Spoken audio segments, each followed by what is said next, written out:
يا متابعيني، بيتي ايش يعتبر؟ خصوصياتي صح؟ اللي يفك الباب علي ويدخل في بيتي ايش يعتبر؟ تهجم. ولا اعرف ايش نواياك انت، لكن مجرد ما تفك علي الباب البيت وتتهجم علي في بيتي الا انت عندك غرض سيء. حتى لو في بيتي ان شاء الله الامور طيبه، بس اللي تهجم علي في بيتي هذا، كل اللي جاك هذا غصبا عني. واحد في طولك وعرضك تدخل علي في بيتي. غلطتي اني ما قفلت باب بيتي، هذه غلطتي انا. سامحوني عاد والله، مره ما عاد في مغامرات الا بعد رمضان ان شاء الله وانتم طيب. ادعوا لي ان ربي ييسر اموري. انا من جد حطيت نفسي في وضع، بس والله الله يعلم اللي في نيتي. والله ايش رجعك البيت؟ ما كان انا جيت باخذ الكشافات لان نسيت الكشافات. لا تصور لا احرق لك الجوال والسناب حقك. باين من وجهي اني مخروش صح؟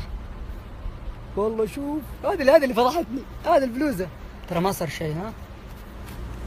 ترى القصه اللي صارت لي غريبه جدا. دقيقة اصبر، انا بفضح الدنيا بالسناب. السناب. طيب